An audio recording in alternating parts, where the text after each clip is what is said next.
halkaan naga daawanaysaan waa Layli TV iyo barnaamijkeena hadiyadan caawa waxa marti noo ah marti sharaf nooga timid halka iyo magaalada Minneapolis Saciid Bile Saciid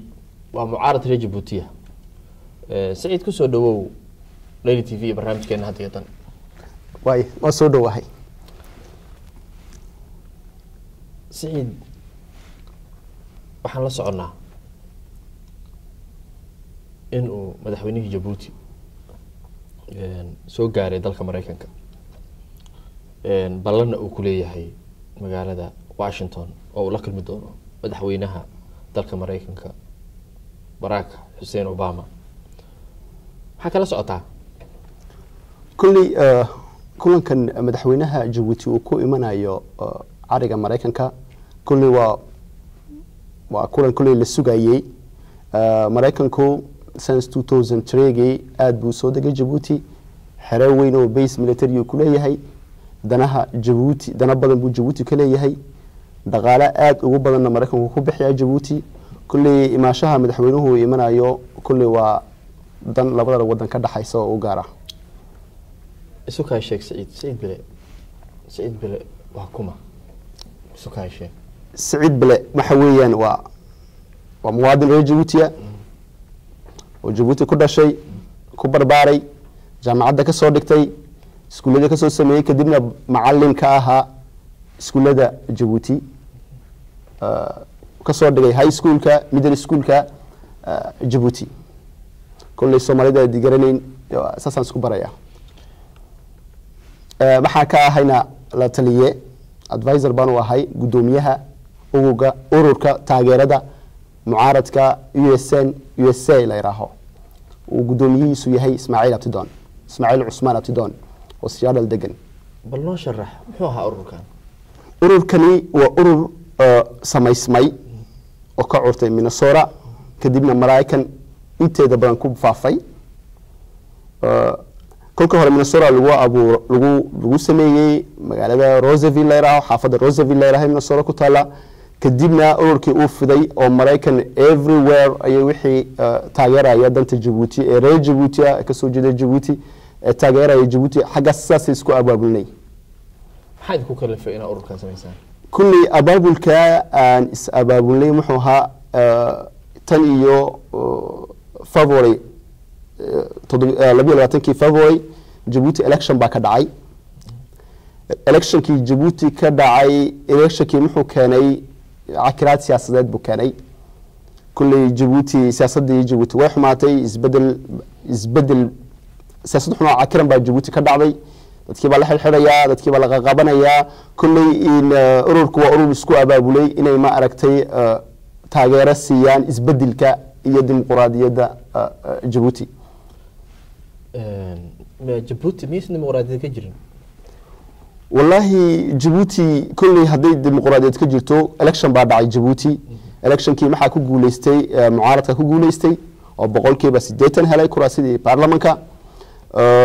دولة دي محا يتري ما يمهلين أنا جا هلاي بيرهين كل دولة دي معارضة كي واحد يكون عنده عني عن ليه واد هشين واد في عنتين بالنصاهر دقة نتيجة دي ساعة كل هشين بالنوم معناه نقنعية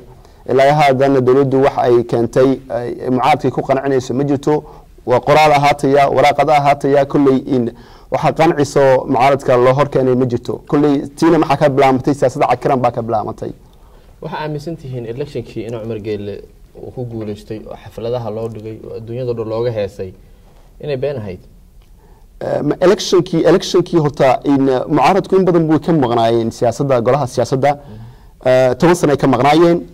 markii ugu horeysay abaabuleen waxay ahayd January February election kii baa la galay iyagoo 10 sano ka maqnaa maxaa loo galay maahayn qadiyad madaxweynaha maxaa la soo dooranayay xildhibaanada ayaa la soo dooranayay oo kulka madaxweynuhu isagu maxaa ka ahaaba inuu mucaarad iyo muxaafad inuu ma aragtay madaxweynuhu u dhaxeeyo weeyaan qoladii ma aragtay ku guuleysatay inuu support ka siiyo la shaqeeyo weeyaan madaxweynuhu maaha election loolan madaxweynenimo maahayn waa loolan baarlamaan buu ahaa xildhibaanada la soo dooranayay yaa soo doortay madaxweynaha Djibouti waxa lagu soo doortaa waa election populaire baa leedahay shicibkaas soo doortaa madaxweynaha iyo xildhibaanadaba si toos ah ayay shicibku u soo doortaan halka madaxweynuhu wuxuu doortaa premier ministerkiisuna isaga dawladda soo dhisa wasiirada waxaan noo sheegteen in Djibouti popular vote lagu soo doorto oo shacabku ay soo doortaan inuu amargeel hadda yaa soo doortay ma popularka soo doortay mise baarlamaanka soo doortay may popular vote baa lagu soo doortay vote-kii ugu dambeeyay election baa dhacay waa la soo doortay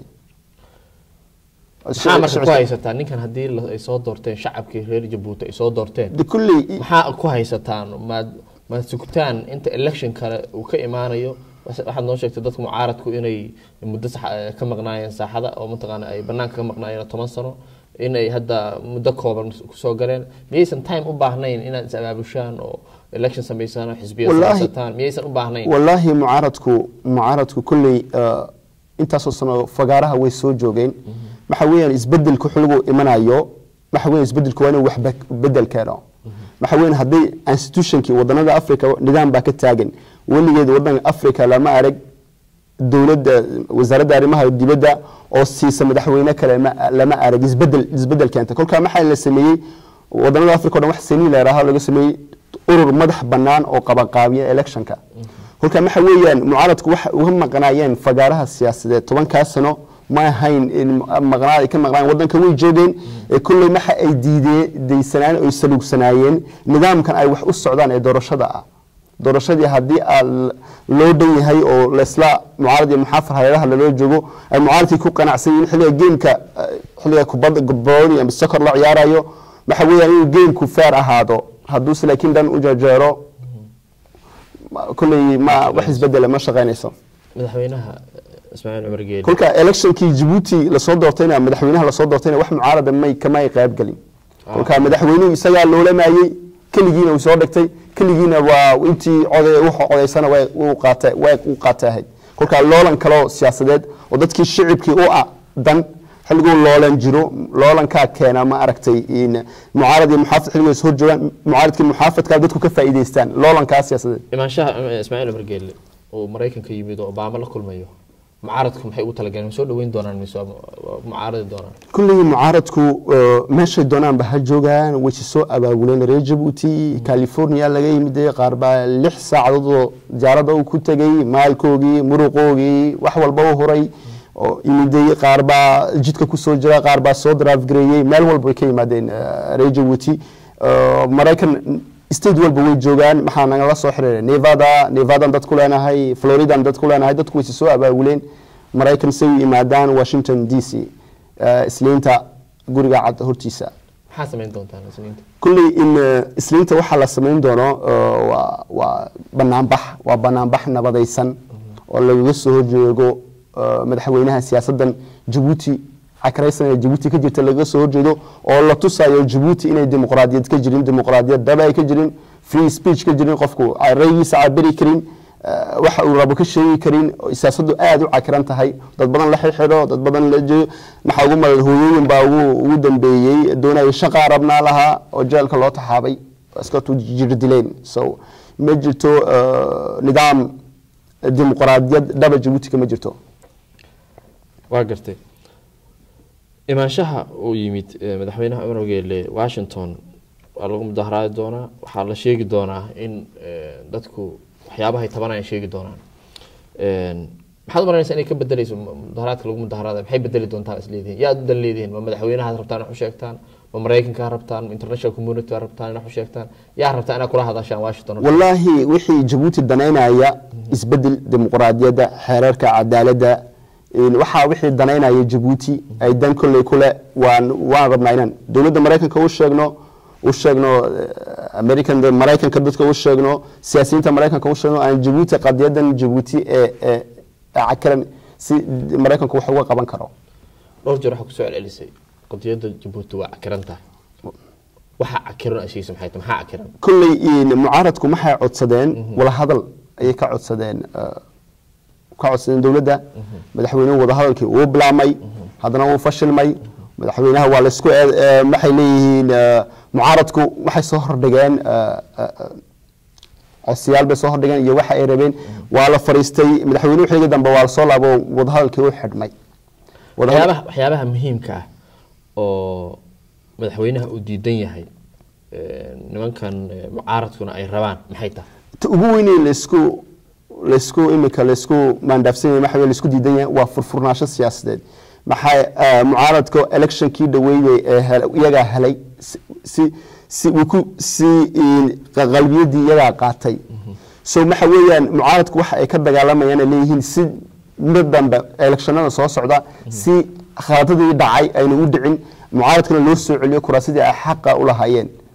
kolka imika waxaa la rabaa reform ay rabaan in reform lagu sameeyo qaabkan uu u socdo doorashada Djibouti qaabkan doorashada Djibouti u socdo fair maaha dowladda soo abaabulayso sameynaysa dowladana natiijadii ku dhawaaqaysa cidna lagalama tashanayo taas maxaa la rabaa in la isbedelo labadii mucaarad iyo muxaafad in hareeraha laga joogo nin walba waxa uu ku qanacsan yahay uu qaato isbedelkuna saa ku yimaado haddii maanta dadka shacabka reer Djibouti ay u voteeyaan dowladda iyo UNP-da xisbiga la yiraahdo marxaba mucaaradku inay wixii shaqadooda iyo qabsadaan haday mucaaradka ay helaana waa inay dawladdu support garayso waa inuu sidaasi nidaam ay dadku ku wada qanacsan yihiin mucaarad iyo muxaafad waa inuu meesha jiro imsa jeer imsa sano soo noqda madaxweynaha imsa jeer buu xaq u leeyahay in dib loo soo doorto kulli madaxweynuhu constitutionkii dastuurkii Djibouti madaxweynuhu wuxuu xaq u lahaa laba mandate laba mandate constitutionku wuxuu dhigayay oo mid 6 sano xilligu dhamaysto 6 sano oo kale mar kaliya tii soo sharaxi kara 6 sano waa 12 sano kadib madaxweynuhu uma loo lami karo mar saddexaad kulli in maxal sameeytiis qosanu jooga markadaas imika madaxweynuhu laba mandate u dhamaystay mandatekiisii saddexaad baa dhamaanaya mandatekiisii saddexaad bay 2 sano inay ka dhiman tahay ayaan filayaa mandatekiisii saddexaad ayaa dhawaan gabagaba marka hadii laba jeer laba booliitid dastuurka uu ku yaalay madaxweynuhu ku helay in mandate saddexaad ku darsado kulli mandate saddexaad madaxweynuhu wuxuu sameeyay laba shay sidoo ma aragtay constitutionka oo laba jeer ma dhigay constitutionka amendment buu ku sameeyay wax buu ka bedelay waxa uu ka bedelay qodobkii ahaa inuu madaxweynuhu laba jeer soo sharaxo wuxuu ku bedelay inuu qof madaxweynuhu soo sharaxi kara ilaa iyo inuu 75 ka gaadhayo daadiisu halka maxay ka dhigantay madaxweynuhu uu soo sharaxi kara inta uu doono inta jeer uu rabo uu soo sharaxi kara madaxweynuhu halka madaxweynuhu sidoo nidaamka uu sameeyo laba siyaabood baa u banaanayd inuu ma aragtay baarlamaanka maro election baarlamaanka maro iyo inuu toos dadka shacabka u weydiiyo inay nidaam xeerka uu ka bedelayo inay ku taageersan yihiin in kale kulli madaxweynuhu waxa uu fududaatay inuu baarlamaanka maro sidiina constitutionka waa lagu bedelay anagoo ogsoonay in xisbiga haya talada inay xisbiga baarlamaanka haya yihiin halka baarlamaanku waa baarlamaankii dawladda xisbigiisa weeyaan kulli ila ma aha inay ma aragtay xisbigiisu ka hor iman karo madaxweynaha sidiina waa lagu bedelay constitutionka xisbiga ka jirta Djibouti maxaa ku jirta dhowr xisbi oo ku buhoobay laba ma aragtay UNP wala raha oo xisbiga dawladda ah xisbiga mucaaradkana maxaa la yiraahdaa USN iyo UNP waan garanay inuu constitution ka bedelay inuu saa ugu darsaday inuu baarlamaanka soo maray inuu saas ku maayo waxaan rabaa inaan ogaano shacabweynaha afka Soomaaliya ku hadla dunida joogana daawanayaan ay ogaadaan ismaaciil margeele dadka Soomaaliya ku hadla waxay u arkaan nin hero ah dadka Soomaalidu luqadaha Soomaaliya ku hadla ay aad u jecel yihiin oo laga soo bilaabo dawladda Carte laga soo bilaabo mataqaana ciidamada Soomaaliya geeyay laga soo bilaabo shirarkii Djibouti ku qaban jiray waxaad moodaa marka la fiirsho dadka af Soomaaliya ku hadla waad aragtay arimihii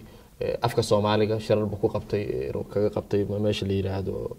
Djibouti oo isugu keenay dadka afka Soomaaliga ku hadla iyo sida af Soomaaliga loo waardiyeyn lahaa maxaa dhaliilo u haysaan aan ahayn waqtigu badsaday iyo maxaan ku yiraahdaa electionkii waxba boobay waxaan ahayn maxaad u haysaan maxaa dhaliila ninkan loo hayaa kulli dhaliilaha in Djibouti horta in madaxweynuhu kulli ina kulli intiisa fiican la sheego intiisa dhaliishiisana la sheego labada waa nidaamka ay nafarayso dimuqraadiyaddu qof ma aragtay la oran karo waa perfect oo wax walba isaga ma jiro kulay dhaliilana uu leeyahay ma aragtay uu leeyahayna ma aragtay kulay maxaa anigu oran lahaa Djibouti wixii horta dheriga maxaa ka keenay Soomaalidu yiraahaan Djibouti maxaa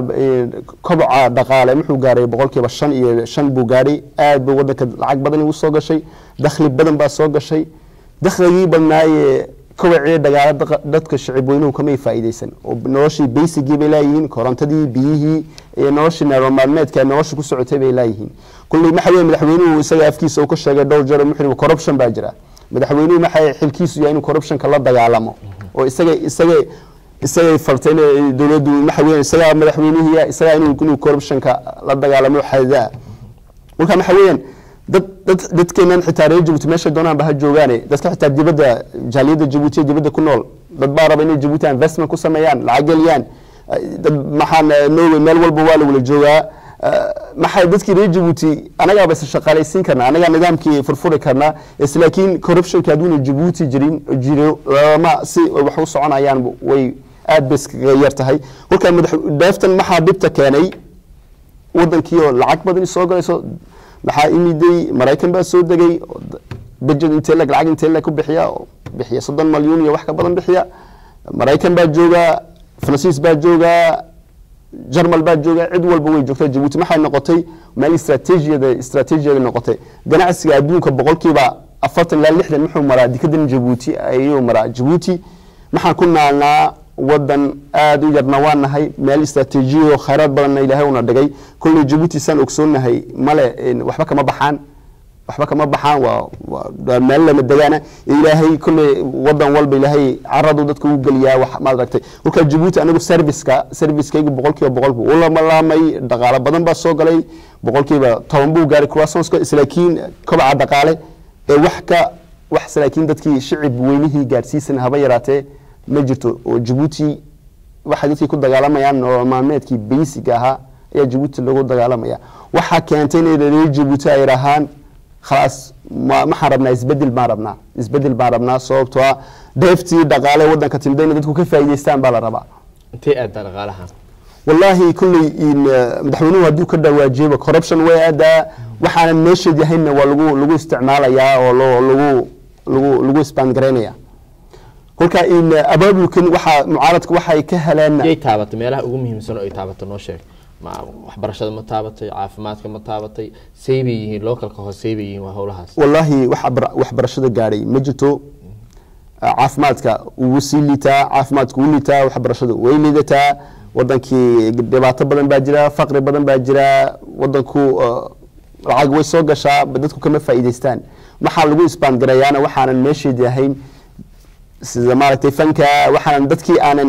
taaban karin oo dadka faa'iido u ahayn ayaa kulli lagu isbaan gareeyaa ma jiraan dad mucaarad oo hadda xiran xabsiyada ku jira way jiraan ha maxaa kamida culimadii baa ku jirta oo taageeray mucaaradka kulli culimadu maxay lahayn aqlabiyad badan bay lahaayeen madaxweynuhu mar walba waxa uu ku celceliyaa mucaaradku way nashaxaadeen oo diin bay noo hoos galeen kulli dantan saddexdan sheekh Cabdiraxmaan Bashiir Cabdiraxmaan Barkhad Good iyo Giire Waabari sheekh shuyuukh maxamed Cabdiraxmaan Bashiir wuxuu noogu yimid Minneapolis oo convention buu ka jeediyay waa caalim adduunka dhan laga yaqaano Al Jazeera waysata adduunka dhan buu sumcad ku leeyahay Cabdiraxmaan Barkhad Good waa nin doctor oo luqad Faransiiska oo jaamacadda Djibouti ka dhigayay qolada in saddexdan sheekh Cabdiraxmaan Bashiir Cabdiraxmaan Barkhad Good sumcad weyn buu adduunka ku leeyahay wuxuu ku jiray laanta maaragtay doonita baxsiga ee Djibouti cilmi baarista ayuu ku jiray Djibouti Sacuudiga leeraha wana aqoonyahana wana caalima Giire Medel kadalik waa sida weeyaan dadkaasi maxay haayeen code popularity googu cid ka soo ahaa dadku bulshada reer Djibouti aad bay dadka uga haybaysanayeen dad ku soo kordhinayay diin ahaaneed iyo dhaqan ahaaneed iyo wax walba ahaayeen ay dadku uga haybaysanayeen dadkaasi waxay taageereen mucaaradka taageereen waxa uu keenay mucaaradku inuu maaragtay injiinka mucaaradka in culimada aqoonyahankii civil society ayaa Djibouti is abaabulay وهذا الربا ما حن ربا change ما ربنا يري سن the way السياسة دو سعوت جيبوتي NF is NF بيرهن ما حن ربنا change بيرهن كل إن وح أكرنا power كإنجين كني ما حويان و civil society كا يو كجران علماء دين كجران أقوياء كجران حتى ما حاجر ليش إن معلم جامعة ده كده خبر لا يراها يا حرن جامعة ده حسابته متماتيك قدقة يا حرن so dadkii reer Djibouti dambiyada maxay galeen dambiyada ay galeen oo mucaaradka in xildhibaan buu ahaa xildhibaanadii la soo doortay inay fariistaan ahayd xildhibaan buu ahaa maxay dhaqdhaqaaqoogii siyaasadeedna way wadeen kulli maxaa lagu xiray waa xubinta qolkii maalin dhaweyd waa la soo baxay Djibouti dadkii maxay yiraahdeen shaqo rabnaa maxaa rabnaa shaqo rabnaa waan fadhinaa gaajana haysa maxaa rabnaa shaqo rabnaa dadkii ma mudaharaadi kartiin baa dadkii wala qaado maxaa lagu guray jalalka lagu jira imika haatan dad xireen sida aan kula hadlayo inaka jaamacada ka dhigay khabar baa ku jira gabar kale oo maaragtay in high school ka haysanayso saacada la yiraahdo iyaduna xildhibaana xiran islaantii maaragtay Cabdiraxmaan Barkhad doctorka sheekha ayaa isaguna iyaduna ku jirta jeelka soo kulli dadku way xireen haddaan kula hadlayo maaha qofku inuu yiraahdo dad qofka ugu badan meequu xireen كل قار حابسك دحى قبل لا يروح لو تبي ويجران حابسك دحى لو جيو علماء ما حرين إمك سند يو أفر بلود بحريهن سند يو أفر بلود بحريهن يجو ما حوين حلي election كي بيراهن election كوز نافر سيدي بالغو حري سيدي إمك وين حريهن سيد هداتي المعارضة حد أكتهين درسكينا من صومالي لولو ده صومالي اللي هذا علماء ضل حري saasoo kale mudaharaadi jiray la laayay qaar diyaarada lagu weeraray qaar mataqaana taangiye la mariyay qaar wax walba lagu sameeyay kadibna qoryo qaato dagaalamay kadibna 20 sano dawlad la'aan ahaa qolihiinan mucaaradka bal laga yaabaa inaad fawdo ku jawaabtaan waxyaabahaas ay dawladdu sameynayso kulli in qodobka raadinaya isbedel inaad shida kala abuurtaan oo dib kala abuurtaan kulli in adduunku sida uu isbedelay قضية كوي سكاشن كاي سوماليا جوكت لما جوجو 2014 كا إمك دولتها وين دارك يسيس تونسيا ميليتريجا بوليسكا دتكو هذا دتك الدولة دو واحد دتك كويهين كود دقيه وشعب كويان شعب كهذا بنان كاسو جوك سنة يراهن مرة من الدولة دين دلوا ما قصب كرو شعب كتانجيالي ولا ما حسوق كرو كل كان ما حد جيبوتي جوكتا قضية أي سوماليا جوكتي كوي سكاشن كي جيبوتي ما جوكتو مرايكن بعد جوجا فرانسيس baa jooga warsan baa jooga dawladihii waaweynaa adduunka ayaa taagan meesha marka Djibouti maxay noqotay waa point strategic point bay noqotay looma ogolaanayo inuu khalkhal siyaasadeed oo amni ahaaneed Djibouti ka dhaco looma ogolaanayo dawladii haday dadkii ku taacadirayso khalkhal waxa weeyaan maxaa nabadda sugayeen ogsoonahay waa dawladaha shisheeyaha oo lama rabo Djibouti inay si Soomaaliya noqoto sababtoo ah dani uguma jirto shacabka Djibouti dani uguma jirto dawladahan shisheeye degan dani uguma jirto سيد الواقع فهمي أدان ما هتصنتهاي كل محن كلمة بنقولها أنت نكسو جبين قدوميها أوركا محن كسو جين هذا واشنطن دي سي سكرتير جنرال محمد جامع على هاجرة إن عبد الله عبدو وتريزوريا إن US Center كل محل وسوي هاي دمار ريج وتشودن واشنطن دي سي كسويهين halkaas iska abaabulayaan kulli in inta ay ka badan ma xayneen macnayn doona anu advisor waxaan la taliyaa gudoomiyaha ururka Ismaaciil Cusmaan Abtidoon oo siyaadal degan ayaa waraysi inta ay ka badan in siin doona aad oo mahadsan tahay Saciid Bile ku soo dhaw Leyli TV barnaamijkeena had iyo dan hadoo alla idmo waanu sugi doonaa gudoomiyaha Abtidoon inaan insha Allah dan fursad helno inaan weydiino wixii kale su'aalo aan filayno insha Allah aan rajeynayno su'aalaha badankood inuu nooga jawaabi doono aad oo mahadsan tahay ku soo dhaw Leyli TV barnaamijkeena had iyo dan thank you